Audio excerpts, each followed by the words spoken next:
All right. Hey, welcome back to the Go for CEO channel. This is John the Bomb. Building others means business. And look, as always, I tend to bring you the most dynamic people, right? And on this channel, we're learning how CEOs, founders, entrepreneurs are really building, scaling, growing organically, getting loans, operating their business, the cash flow cycle of your business, the scaling and the employee challenges and all those things.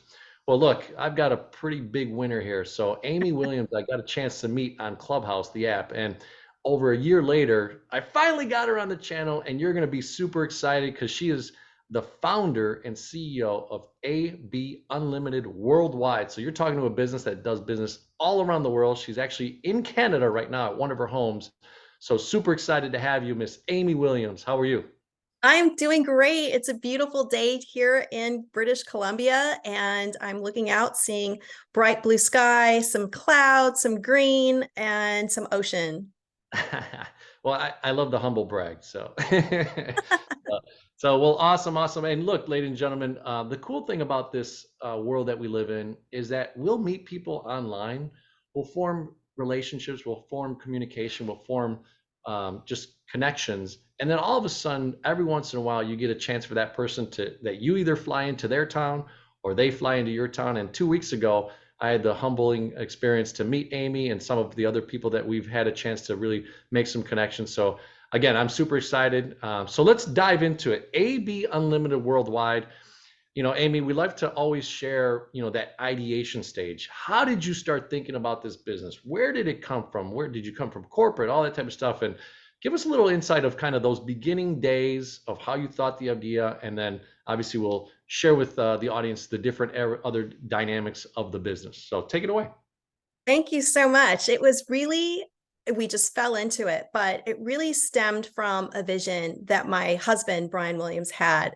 He came to me in 2007 and said, he was a very successful print salesman, did pre-press, worked with all the studios, worked with all the major advertising agencies for pre-press. And he came to me one day and he said, you know what, Amy, print is dying. And Mm. if we want to keep our nice lifestyle, we have to make some changes. And at the time, I was practicing law. I was working for a medium-sized firm. I was of counsel for another firm shortly after that. And to be quite honest, I was getting burnt out practicing, and I wanted to change. And I thought Brian was crazy. I told him that, and I was super unsupportive of him building a company based on the knowledge and the skill set that he already had. And funnily enough, fast forward 7 months after this conversation, I'm standing in Times Square and I'm standing next to a bus shelter. And usually bus shelters have the product that Brian works on. It's usually movie posters or something of the sort. And I call Brian up on my pink Razor flip phone, if you remember those. And I Mhm. said, Brian, I'm standing in Times Square. I'm standing next to a bus shelter, and you're not going to believe what I'm looking at. He goes, what are you looking at? I said, I'm not looking at a movie poster. I'm looking at a digital TV screen. And Mhm. he was quiet for a moment and he says, now do you get it? And I said, oh man, yes. And a year later, the core values of AB Unlimited was formed, and he formed the company. And our first client was Sony Studios. And then it just referrals, and he was really good at what he does. And Brian, just has an eye for color and has an eye for production management. So, basically acting as an offsite extension of our clients' marketing departments, managing their print, managing their marketing collateral, 3 a.m. press checks, 12 a.m. press checks, but it was great. And the company was very successful. So where I came in is I was still practicing law at the time, but because corporate law and breach of contract were my specialties, I was able to come in, structure the company, get our first SBA loan. And, it was great for 2 years. And then the 2011 recession or crash or whatever you want to call it, the fallout is what we say, print really did die. And some of the largest print manufacturers went out of business in the United States. Why? Because everything was being converted to digital. All of a sudden, those books that car dealers had, where you could build your own car and pick your accessories for your car, no longer were being printed. Those were being online built. So you could go online to a website, build the car of your dreams, press click, order it, and there you go. So a lot of print companies went out of business, and the prediction that Brian had in 2007 came true. So we saw a little bit of a slump, but one of our favorite clients was the NFL Network, and our company, AB Unlimited, did the graphics and did the print collateral for the sets. And all of a sudden we were told, hey, Burger King wants to sponsor this segment, but they want mugs with their logo on it, and we want our logo on it too. Can you handle it? And Brian's like, sure. Had no idea what we were doing, but he knew a friend that did, and that's all that mattered. And so pretty soon we were, selling promotional products as an add-on value to some of our largest print clients. And one day Brian was handling a project for the LA Marathon, and he ordered, 50,000 bags. And funnily enough, I walked in, I was on a sabbatical from practicing law, and I said, hey, this is cool. Where'd you get this bag? How much did it cost? And, it didn't take rocket science. I figured out how much that bag really cost. I saw what we were paying, saw what we sold it for, and it was fine, but there was money being left on the table. So I looked at Brian and I said, you're leaving money on the table. And he looks me dead in the eye and he says, handle it. And 4 months later, we opened up a division of promotional products. I had no clue what I was doing. So I had to get advisors. I had to attend every webinar that I could find. We joined the appropriate associations, and all of a sudden our little division was 30% of our revenue. And today it's 90% of our revenue. Wow. What a conversion, right? And insight, right? I think both you and Brian really had these kind of, you had an insightful moment, right? Standing at that Times Square bus location, and then he kind of was forecasting it, right? What a cool union. So help me understand here.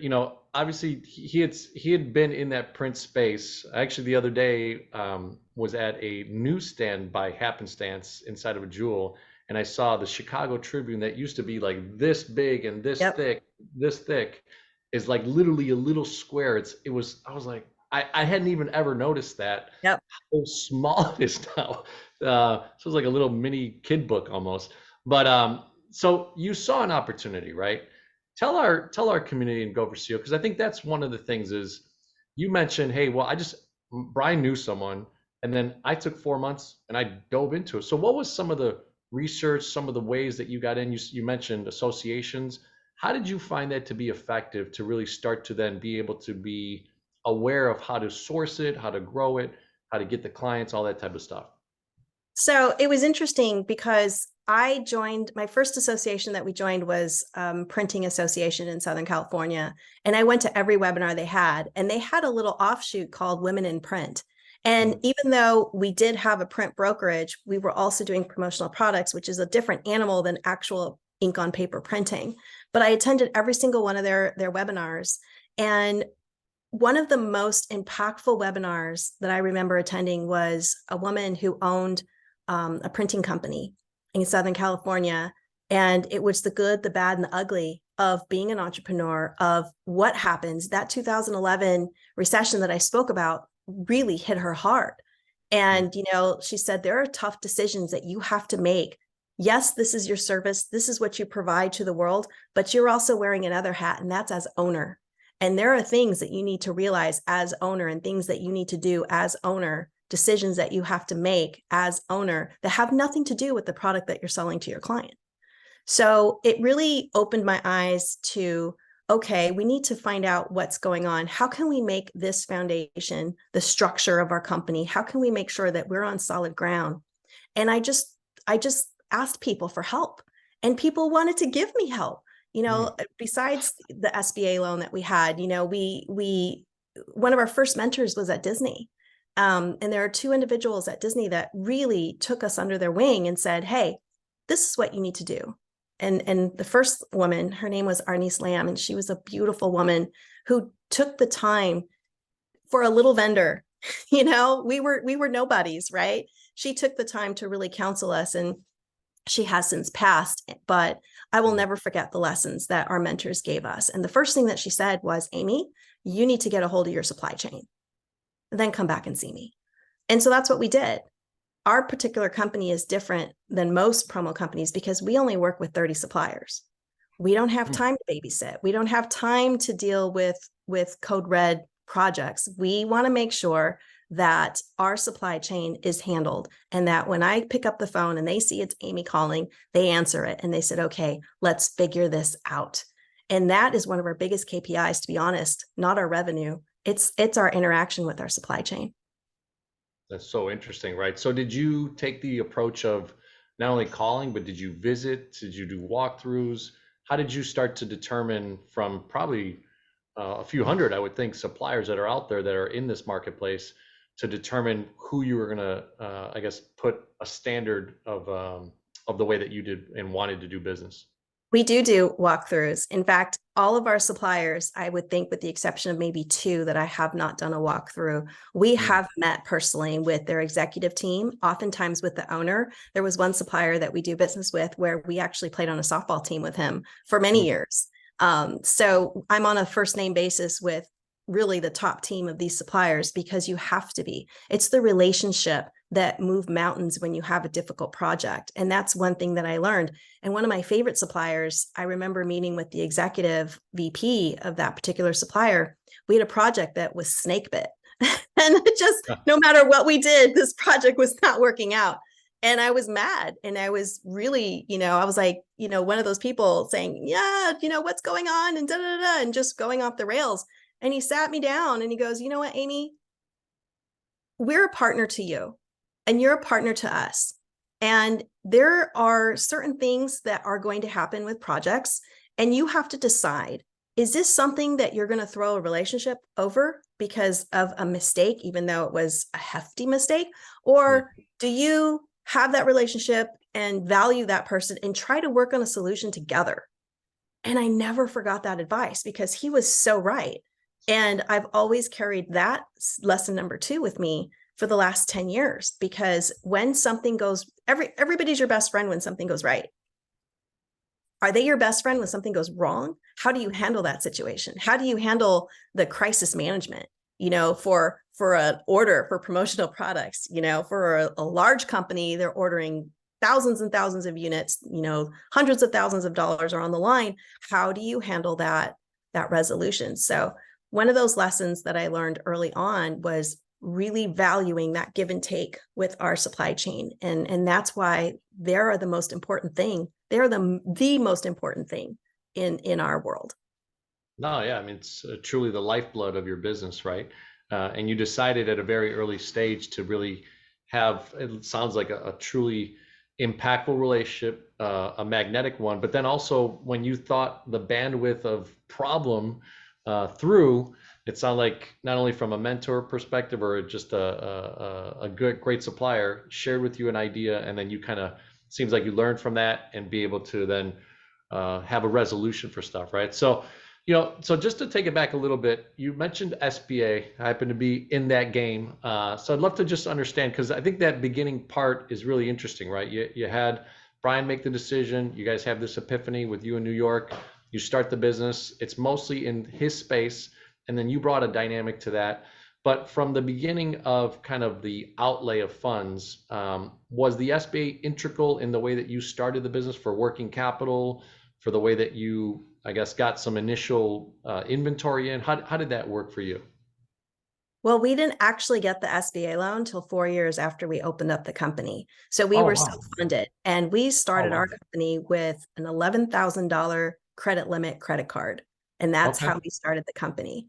And, we lived in an area of Los Angeles where we didn't want to leave. It was a nice place, and we liked what we saw when we looked outside, and a studio apartment became available, in the same neighborhood. And we thought, this would be really cool. We could walk across the street and have our office. So we spoke with the landlord, and they're like, happy to have, a responsible, person that we know on our block. So we rented that little studio apartment, and that was our first office. And so we've been spoiled. We've never commuted for our job ever. We always make sure that we have a location that's close to home. And then in 2015, we went remote. But back to your original question, we were up for a seven-figure contract in 2013. And at the time, I was going through the Goldman Sachs 10,000 Small Businesses program. And that program gave me the courage to apply for this bid. Everybody said, you're never going to get it. They're going to go with the incumbent. Don't even bother. You're never going to get it. Even the sales coach that I hired to help me, because I felt like I was not, I had no confidence when it came to sales. And, that's a story for later in this hour, but, we won the bid, and all of a sudden we had a seven-figure contract that we had to service. How are we going to service? Do we have the infrastructure to service? Because at the time we were doing great. We had a staff of 3, and, we needed to have, more manpower. We needed to increase our credit limits with our supply chain. Maybe they weren't willing to do that. We needed to make sure that we were able to fund these contracts. So I graduated from the Goldman Sachs program. And at the end of that program, we had put together what was called a growth plan. And I walked into Chase Bank with this growth plan. And I said, I would like a line of credit for $250,000. Please and thank you. They looked at my growth plan and they're like, okay, can we get your tax returns for the last 3 years? Can we get this, this, and this? And a week later, we were funded for $250,000. So having preparation, knowing what to do in that situation, knowing how to go into the bank and talk their language, because I could have not had any of that education and walked into the bank and said, yeah, Brian and I have this company, and yeah, can you loan us $250,000, line of credit? And they're going to look at us like we're from Mars. So packaging yourself, packaging your requests became very, very important. And to this day, this is something that we do when we're negotiating with whatever it is that we happen to be negotiating for. No, I love it. I think, having at the round table, it sounded like you had the right people, not only from a mentorship, but you were spending money in the educational process of it as you were growing. You did that sabbatical. I'm assuming obviously there was that time period of really diving into the webinars and the things that you talked about and building your infrastructure of your network. I always talk to business owners saying, hey, look, if you have a traditional banker, that's all right, but you want to have someone that really could sit at the table with you, the CPA, the attorney, the banker, and really strategize your cash flow cycle and what's going on. How do you receive receivables, payables, and are you going to be able to grow through that? I was saying offline that I met with a gentleman that's have some super growth right now, and they're doing everything organically and bootstrapping stuff, which they have the margins for. But at one point or another, that stifles growth if you can't do lending and leverage, right? So really cool stuff. So tell us a little bit about how you've grown your portfolio. You decided that, from a vendor perspective, you have 30, you vetted them out, you did this really cool mindset behind why you wanted to do that. How about your clients? Who are you going after? What are some of the ways that you strategically started at the beginning? It sounded like you had some big names at the beginning. Have you stayed at that big name level, or have you been open to, working with all types of businesses? We decided early on what we wanted to be involved with, what projects excited us. When you first open your company, you take whatever comes in the door because that's how you make money. And we did have some very good referrals. We had a lot of champions in our corner, and that was really what helped propel us to that next level. And, we kept seeing growth every 18 months. We were going through growing pains, and it became evident that our processes were not helping us, and they were no longer serving us as we kept going through these growing pains every 18 months. And we've had some major disasters, go through. So it was about 2015 where Brian and I sat down and said, okay, who on our roster of clients are profitable?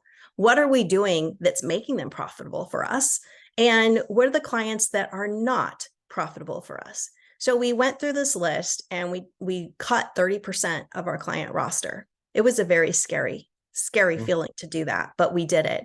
And we were able to focus on the ones that were profitable and figure out what is the secret sauce for that. Once we figured out the secret sauce for those clients, we went after more clients of that type. Then we said, okay, and this took us 3 years. It took us 3 years to really, really fine tune our customer persona. I can tell you what purse my female clients wear. I can tell you what car they drive. I can tell you where they eat, where they shop. Do they have a house? Do they have a mortgage? Are they college educated? Like, we really drilled down. And then we said, okay, where do these clients play? Let's go play in their sandbox. We figured out where they play. And then we started sponsoring events in their sandbox, conferences, events, whatever it is that they had, we became a part of their world so that we became a trusted expert in their field of vision, the one that they turn to when they're in need for marketing collateral. So that's kind of the genesis of how we built. And once we did that, boom, we saw another skyrocket, in terms of scaling. And thank God for our advisors, because nobody has a roadmap on being an entrepreneur. Nobody has a how-to book on running, being an entrepreneur 101. It's really trial by fire, and it's a very, very scary feeling. No, you talk about those first 3 years, right, and developing that persona. So I'd like to go a little bit deeper on one area that you talked about. So you said you identified where your buyers were hanging out, where they like to hang, be with or socialize, those types of things. So tell us a little bit about that, because that's truly networking. That's truly putting dollars where you need to spend money at for your own advertising, right? So can you give us a little bit more insight? Like, you identified XYZ, and then what did you do? How did you go to that space? Was it only because you then sponsored a table, or how was that dynamic? As simple as that.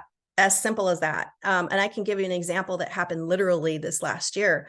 We exhibited in a vertical that in the education vertical that we are very heavily in. We're experts in university purchasing. And we happened to go to one event, showed up with our table and our backdrop and our complete setup for exhibiting. And, we've done this for a while, so we know what pain points are already there in our industry, because it's literally the same pain points for everyone. And having a good heart and coming from a place of empathy and coming from a place of authenticity really goes a long way. And one of the first lessons that I learned in sales, and this is where I want to go back to that sales story that I mentioned earlier, is I had no confidence when it came to sales. And so I hired these sales coaches, and I would constantly run to my partner, Brian, and saying, how do I do this? And what do I say? And he's like, you know what, Amy, I don't want you to talk about product when you go into a meeting. I don't want you to bring up the company. I want you to go in there and I want you to make a friend. And I thought, okay. And then he says, besides, you're a kick-ass salesperson anyway. And I'm like, how do you figure? He's like, Amy, for 10 years, you walked into a court of law and you sold the judge on what ruling you wanted to walk out with. Did you not? And I was like, oh my God, you're right. I did do that. And then all of a sudden it kind of switched for us. So when we go into what I call our clients, sandbox, we go in not trying to sell product. We go in trying to make a friend and listening to what it is that they want to accomplish, and then giving them solutions to what they want to accomplish with a creative twist. A lot of people in our space, they just sell. We're more consultants. We're more agency style, which is why we're AB Unlimited Worldwide Marketing Resource Agency, because we don't want to just sell a pen or a mug or a set installation for, backdrop graphics or whatever. We need to make sure that whatever we're selling to that client makes sense. Does it make sense? Because we want them to come back. We want them to not waste their money. We don't want product being thrown away. So it's very important to us that what we sell makes sense for that client, and it's going to give them an ROI, because if they don't get an ROI, they're not coming back. For sure. No, 100%. I think those are areas of a business that, especially no matter how big or small you are, when you spend the money in what you do, it's a representation of their business. It's a takeaway. I know we've been talking offline with what I do, how to upscale the way that we sign a loan right at the end of our opportunities. So it's so cool to hear. So obviously A, B, but what about C, D, E, F, and G, which is your people, right? How did you start to grow, and when did you make a decision to start to bring in teammates? Tell us a little bit about that, because our Go for CO community loves to hear about like the scaling side and maybe some challenges, some things that you really needed to realize once you started to bring in that first employee and or contractors that you work with. So AB obviously stands for Amy and Brian. Mhm. And it was Brian's vision when we first got together and we were getting married. And he said, um, I feel like we should talk about our empire. And he's like, we can really do whatever it is that we want. And this was before we had any of these companies and real estate. And, he's like, let's just think of ourselves as unlimited. And what about the name AB Unlimited? And so the name kind of stuck. So when it came time in 2009 for Brian to open up the company, of course, he went with that name. As we started to get a little bit bigger, we thought, okay, we need to formalize this. We need to make sure we have all of the legal infrastructure that we need to protect, because at that time we were investing in real estate and we acquired a couple of properties and we wanted to make sure that they were protected. So we did all of that. And then eventually we moved our corporate headquarters from California to Nevada, which was a tax-friendly state. So we've been happy there. And plus we had some contracts that we had won in Nevada. So it made sense to move there. So a lot of our scaling decisions were made not so much on more clients and more revenue, but more like, how can we make the most of what we have and generate more off of that? And so, I remember when we were going through a particular crisis in 2015, I was able to assemble our tax attorney, our bankruptcy attorney, my two Toyota mentors, because I was going through the Toyota mentorship program at the time, our CPA, and one of our general counsel advisors. And I said, what are we doing? We're running and we're hitting walls. I'm tired of it. What can we do to stop this? So also at the time I was going through the Stanford program as well.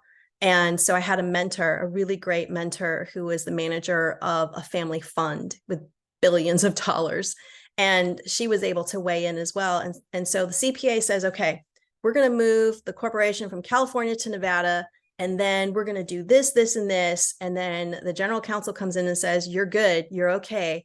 But you need to get a hold of your staff, because you have some dead weight and you need to make sure that you have the right people in the right seats.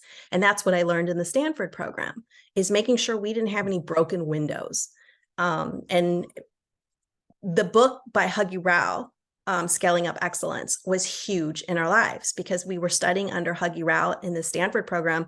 And it pretty much outlined everything that we needed to address in terms of having a successful, efficient, and compelling company that's profitable. So we addressed that. And so half of our staff really wanted to pursue other things. So they left with blessings, and, they were welcome back anytime they wanted. But then all of a sudden, 6 months after we started this meeting, we had saved $250,000 in overhead inside of 6 months. Wow. So that was huge for us. And then again, went through a whole new growing pain. So then we were able to get a little bit better. So I think for me, the turning point in expansion was when we started to get a little better at our internal infrastructure and making sure that we're paying attention to our growing pains so that we can get to that next level and make sure that we're able to do so in a profitable way. Because a lot of businesses, they'll tank. And we didn't want to be that story. So in the pandemic is where we saw another growth spurt. We lost 80% of our contracts during pandemic because all of our clients are event-based and there were no events during the pandemic. So we had all this time in the world. And actually, John, that's where I met you. We've known each other almost 2021, 22, 2 years, because we met in Clubhouse in 2021. And I had this idea for golf, branded golf merchandise. Golf was the only thing that people could do during the pandemic. So I thought, how can I capitalize on this billion-dollar industry, right? Billion-dollar industry. And so I spoke with one of my manufacturers who's heavy in the golf equipment, and a 20-minute conversation turned into 2 hours. 4 weeks later, I had AB Golf. and it was up and running and operational with very little money. I think we invested $2,000 in opening AB Golf, used the same infrastructure model that we had for AB Unlimited, and got some advisors. We have our factories that we lean heavily on. They lend us their pro tourneys. So they're tourney pros. So now we have, staff that is knowledgeable in the golf industry, in the golf space. So I don't have to know anything about golf because they do. And so pretty soon we started with a couple of SEO start. All right. So yeah, you were just talking about AB Golf and how you started to implement that side of the business. So take it away. So we started AB Golf 4 weeks after I had a meeting with my golf manufacturer. And we started, I took a class in SEO and in digital marketing, because eventually we were going to have to hire a digital marketing agency, and I wanted to be able to hold them accountable. So I took this course to just get, my feet wet in digital marketing, and I placed a few Facebook ads, and then pretty soon we had 17 million views. And, all of a sudden tournaments from all over the nation were calling AB Golf and saying, hey, we need some branded golf swag for our tourney, and, this and that and the other. And so it literally was very grassroots, very organic, and then kind of blew up. So that was a lot of fun. And the other two companies that are in the back burner right now that we're developing also had their origin during the pandemic as well, because we had all this time to create, and that's the fruit of that labor. I love it. I'm very curious too, and I think our community would learn from. So, what was one of the reasons that you separated AB Golf from AB Unlimited? Was there any strategy? I'm sure there was, but was there a specific reason behind that? No specific reason. It just made sense. We did talk to our CPA and our lawyers about it, and they seemed to think that that was the best thing to do. Is to separate the companies. We have acquired some other promotional product companies as well since the pandemic, and all of them are separate legal entities. And one in particular is a legacy promo company, and the owner was very dear to us, and has since passed away. And when he sold us the company, it was very important to us to maintain his legacy, maintain the name. Nothing changes. It's not a part of AB Unlimited. It just happens to be owned by the same owners. Neat. So, that's another area of cool focus on our channel, right? So, I think we talked at dinner a little bit about the kind of workout buyout scenarios, Yeah. in seller financing, those types of things. So, tell us a little bit about, obviously the pandemic was trying for all types of businesses. You had your own challenges, but you then rose from the Phoenix and boom, started buying business stuff. So some people must be asking themselves, in Go for CEO community, you're probably saying, well, if you're struggling or if you're losing 80% of your clientele, how the heck are you buying business, right? Stuff like that. So tell us a little bit about how those structures, at least from a perspective that you could share without giving us all the insights, but was it workout buyouts? Was it seller financing? How did you start to strategize that, even that acquisition piece? Well, making sure that we're poised to be able to act on opportunities as they come up. That's our mantra. That's our internal mantra. And that's something that Brian Williams came up with. He says, I want to make sure that when opportunity presents itself, that we're in a position to be able to act on it. So, even as far back as the pandemic, when we lost all these contracts, luckily, because we have clients that we're their primary choice of vendor, they have to use us because we have an exclusive contract with them overall. And so we had put ourselves in a position to be able to weather that storm. And it was touch and go for a second. Every 3 months in 2020 and 2021, we met and we talked with our financial advisors, and we said, okay, this is the situation we're in. Will we survive the next 3 months? And they said, yes, you're good. Okay, see you in June. June comes. This is a position we're in. This is our revenue. Can we survive the next 3 months? Yes, you're good. See you in September. And we did that for a year and a half. But it wasn't until the turning point in June of 2021 where we thought, oh my gosh, are we going to have to sell the company? Because we aren't seeing improvement. And, for us as a household, we were okay because we had investment properties that were keeping us afloat. relied on, credit card, relied on this, relied on that. So we did have some other things that could help our household. But as far as our company, I remember June 2021, we actually considered selling the company. And then all of a sudden, July 1, new fiscal year, and our biggest client said, okay, we're seeing some hybrid events. We need some swag, what can we do? And then it went on from there. But interestingly enough, in 2021 and 2020, the groups that I had belonged to, the programs that I attended had really strong alumni components. So they put on webinars 3-4 times a week.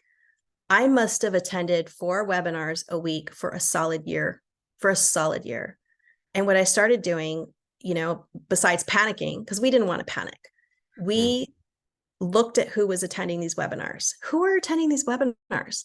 Then we took down lists of names. Okay, started conversation. The relationships that I made in 2021 paid off in 2022. 2022 was our biggest year, and that was even before pandemic. And that's because the relationships that I made by attending those webinars became clients in 2022. And we increased our client roster by 30% by attending those webinars. So that was, it's a big number. So that really helped us weather the storm. 2022 was such a big year for us that it actually made up for almost some of 2021 and 2020. And there was an individual actually in our Clubhouse community who I worked with for about 6 months and said, hey, I want to recap that money that we would have had in 2020. I need to do something additional so I can help bring back that money, because, that it wasn't a pretty year. It was frightful. It was awful. So I did do that. So again, we just put our heads to the ground, grind away, did what we needed to do. And, when you're in your home for a year and a half, like we didn't go anywhere during the pandemic. Expenses for us went down. We cut where we could to make sure we weren't hemorrhaging any type of expenses. So we were very careful with what we did. And our marketing expenditure for the company obviously decreased as well, because we weren't going anywhere. And people preferred the Zoom meetings. So that means that our expenses in travel cut down quite a little bit. So being creative in our expenses really, really held us afloat. But there were some times where we were like, wow, I don't know if we're going to make it. It's interesting, right? I mean, you are sharing such an interesting way to pivot within the actual moment, right? And I think Go for CEO community, if you really take a listen to the last minute or two there's some really nice nuggets of how to think, right? How to proceed. You put this council together that every quarter you were just basically checking in, making sure that you had a pulse of could you maintain, could you move forward.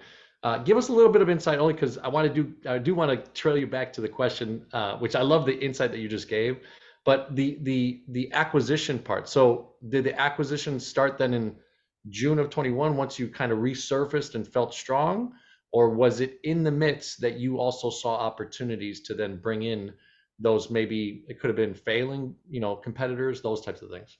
Well, in 2020, we knew that people were struggling, and we knew just like the fallout of the crash in 2007 with real estate, and people were trying to offload properties right and left. And some people took advantage of that, and that's how they built up their portfolio.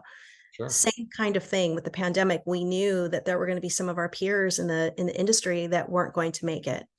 So we started preparing, we started planning, what would it look like if we were to do an acquisition? What would it look like if we bought someone's book of business? And so we started thinking in terms of that. And then an opportunity with a very good friend of ours had fallen ill. And we talked now and then, hey, if you need help, please let us know. We're there for you. And, he says, okay. And we were considering actually doing the transaction in 2023, 2024. We did not anticipate doing a 2022 transaction, but unfortunately, God has different ideas, and he became really sick. And so we immediately dropped everything that we did. that we were doing. We happened to be in Canada at the time, and we flew to Texas and met with this family and talked about what he would like to see happen. How can we structure this? And I was honest. I said, we're not prepared to write a check right now in for this company. This is at least 6 months to a year ahead of our timeline that he and I had discussed. And he's like, okay, let's do it this way. And what we ended up doing was making sure that his family and his heirs are taken care of. And we did a step up structure. I guess you could call it seller financing, I suppose. But basically, his heirs will continue to receive a portion of the profits for 3 years. And it was a beautiful deal because it was important to me that his family was taken care of and that his legacy was continued. But it's also, we had to look at it from a business point of view. What can we do at the time? Sure. And it worked out beautifully for everyone. And I gave this advice to another colleague of mine who's considering selling her company. And I said, there are all different ways you can structure a deal. You don't have to write a check. You don't have to be scared about, oh my gosh, what can I do? And how do I do this? And I said, there's just be honest, be authentic, and write a list of what it is that you want to have accomplished. In a perfect world, what would you like to see? And then match that with another column on a piece of paper that what they're offering. And is there alignment? Is there alignment in that? So now we're looking at companies that have values that align with ours. And, what is it that makes this particular acquisition special? Can we grow it? What opportunity is there? And so there's different things to look at besides, I just want to buy this company. For what? For us, we don't just want to acquire for the sake of acquisition. We want to make sure that we can do something, and we can do something for the community as well. Very strategic. No, I love it. I love it. As we end our interviews, we typically go through CEO, right? Which is client experience engagement. I used to call it employee engagement, but I really thought engagement kind of is a broader sense of how your vendors, how your employees, how your partners, all work with each other, your funding partners, all that type of stuff, and operational excellence for CEO.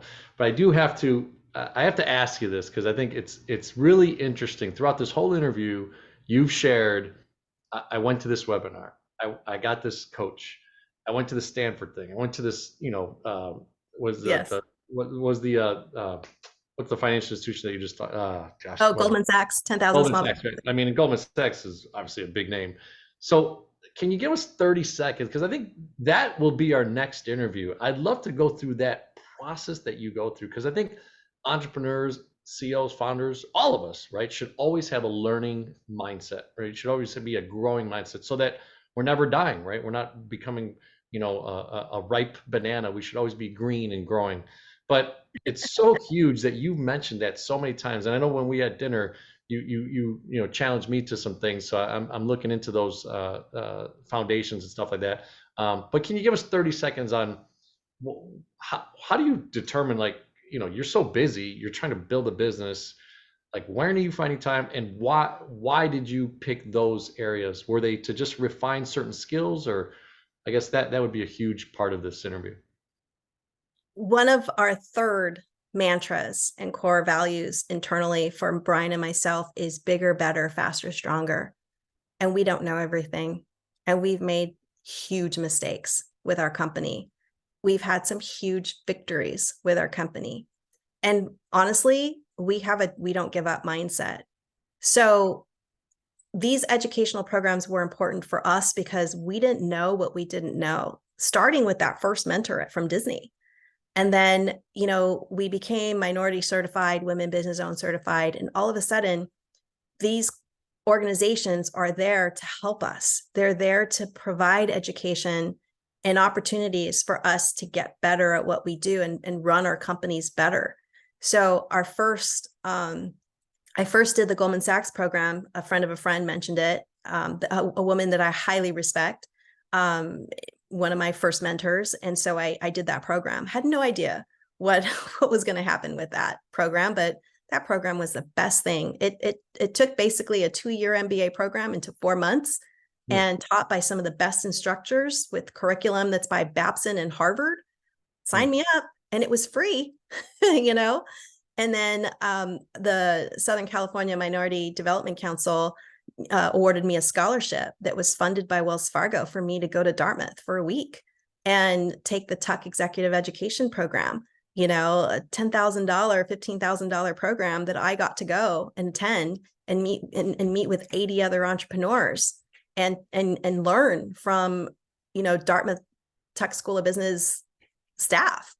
That was huge. And then the Toyota mentorship program came along, and that was when I needed it most. And that was a year-long mentorship program. They chose 5 women-owned companies in the nation, and we were one of them. And we got to have the greatest minds at Toyota help us make our company better, bigger, faster, stronger. And if it weren't for, and then the Stanford Latino Business Action Network also had a program at the Stanford Graduate School of Business, you know, meeting professors like Jerry Porras and Huggy Rao and, you know, all kinds of great minds helping us make our company bigger, better, faster, stronger. You know that saying, you can go yourself, you can go quite a distance, but you can go a better distance, a greater distance if you have a village with you. And it takes a village to run a company. It takes a village to run a 7-figure company. No doubt. No doubt. I love it. I love it. It's so impactful. And the next time you're on, I'd love to really kind of dedicate maybe 15, 20 minutes to that specific area.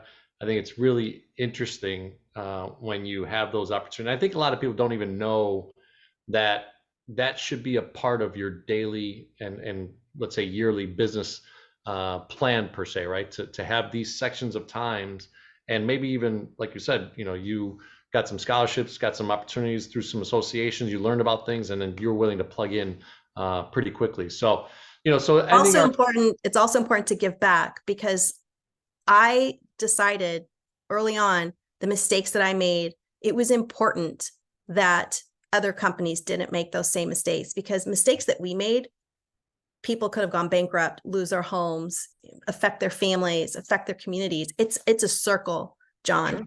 It's a circle. And so when you have a healthy company, you have happy staff, the staff go back home into their communities and they're happy people, that makes their communities happy. It's a circle that I want to continue. And one of the things that we started in the pandemic is called the Promo Lawyer. I'm a licensed attorney in California. I knew things that helped benefit our company, but you know, legal services is such a scary thing, and people think, I can't afford a lawyer, I can't afford this, I can't afford that, and they're making terrible mistakes that affect their company, that affect their livelihoods. And so we started the Promo Lawyer as a passion project to help those small distributor owners with affordable legal advice and mentorship to help make their companies strong, make their companies have a foundation that is supportive and it's not going to break. So giving back with the knowledge is super, super important for every entrepreneur. I love it. It's one of the reasons I do this channel, and I didn't want to do humongous names because I think there's enough of that in social media. I wanted to do names like Amy Williams that maybe aren't known worldwide, right? And hopefully this impacts someone, could be in, who knows? I mean, you know, the video can be seen anywhere around the world, and to hear your voice and the challenges, the understanding, the wisdom that comes from the way that you just shared is pretty impactful. So, you know, CEO, right? So it's our ending last 3 questions: client experience, engagement, and operational excellence. So from a client experience, just, you know, 10,000 foot level value add proposition when it comes to AB, right? And AB golf and everything that you guys do. What is the client experience look like to you, maybe in 30, 60 seconds? Client experience has been drilled down so that it makes the client not aggravated. That's the whole thing. So communication is very important, and it's something that we strive to perfect. We're by no means perfect in it, but we strive to perfect communication between us and the client so they know exactly what's going on with their project. They know exactly what they're anticipating. Their project's delivered on time, and their invoice matches the budget that they gave us to begin with. Sweet. Engagement, it could be with your vendors, like you only have 30 of them. I'm assuming there's some really cool engagement there. Your employees, obviously your partner, i.e. your husband as well, and business partner. What's engagement look like for you? Engagement starts with a smile, and it starts with a kind word. And we've just actually implemented an even more uh, stressing this more with our staff and with our vendors.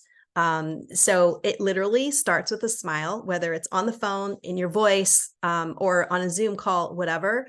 Every email, every email to an individual, whether it's a supplier, a client, or a potential vendor, whatever. If it's the first communication of the day, we start that email communication with, "How are you? How are you doing? How's your week going? How's your day going? How's your family?" We just had a vendor, we just found out she's getting married this weekend and we didn't know. And, if we hadn't started our email with, "How are you doing? What's going on in your life? How are your kids?" That's the kind of relationship that we want. That's the engagement that we want. We want to see our clients and the people that we interact with, vendors, clients, whomever, as human beings. We want them to see us as human beings. And I so love it. engagement's really important. Operational excellence, we end with, what are maybe some tools, some things that you've learned throughout the years that make what you do better, smoother, simpler to do as far as day-to-day operations? Ops is my jam. I am so into ops, and that's how I started mentoring other small businesses, was because I have fine-tuned ops. And so in my space, in terms of promotional products, I know the ops for that. There are 11 steps from beginning to end. And, once you're outside of those 11 steps, you're not as profitable. If you're, 25 to 50 steps, even less profitable. If you're over 50 touches on a product, the product's tanked. You're not profitable at all. You're actually losing money. So for us, we really had to fine tune 1 through 11. And are we in that world? Are we staying in that world? Tools that we use, honestly, we subscribe to an industry tool to manage our production, but there is not one software out there that does exactly what I want it to do. I mean, I find that with software, the developers they just put so many bells and whistles that they fall in love with that they forget to take a step back and say, okay, what is the actual necessity here? And that's Mhm. one thing that I'm considering mortgaging my house so that I can spend $250,000 developing software that truly does what we really need it to do. But simple tools like a digital art library. If you're in the graphic space, a digital art library, Calendly, Zoom, things that make your life easier definitely are a good investment in terms of how you run your operations. Obviously, security, cybersecurity is important. So making sure that whatever it is that you're doing, no matter what type of company you have, that your internet services, your security on all your files, things like that has to be taken into account. And we have a really good expert in our circle that's all she does. And so we always call her, "Hey, what would happen if?" So you kind of, it's so industry specific for us. I would just say one of the first things that I did to get to operational excellency is I went to my bigger, better, faster, stronger competitors and I invited them out for coffee. And I Hmm. said, "These are my pain points. How do you deal with them?" And they were willing. They were willing to share with me what they do and how they do it and how they got successful. And I would suggest that to achieve that operational excellence, find out who's in your space, who can you take out to coffee and pick their brain and ask them, "How do you handle these things?" And then you'll know. What a cool final message, right? It made me think of a gentleman I follow, Andy Frisella. He talks about that every day he actually talks to 5 or 6 of his competitors that are bigger than him, that are smaller than him, that he's giving knowledge. But it's funny, they've all become great friends. And it's interesting that you did that. You were proactive about asking these more successful people in your same space people think that as an entrepreneur, it's me against the world when it doesn't have Mm-mm. to be. It really, truly doesn't have to be. So, Amy Williams, thank you so much for coming on the Go for CEO channel. Let's give everybody an access point. How do you like to be communicated with? LinkedIn, what are some ways that people, and if they are interested in what you guys do and are the type of company that you want to do business with, how could they reach you? They can reach me on LinkedIn. That would be the most preferred channel of messaging me, and we can take it from there. Awesome. Well, hey, super excited. Hey, if you have not subscribed to the channel, go ahead and hit that smash button, that like button, and the subscribe button. Let's get this channel growing and moving and shaking. Wonderful in entrepreneurs, CEOs, founders, minds of the world like Amy Williams are on this and doing some big, big things. We might have to bring in Brian just to see if he adds any value, which I'm sure obviously he does. But awesome, awesome. Well, thank you so much, Amy, for coming on, and we Thank appreciate you you. for having me.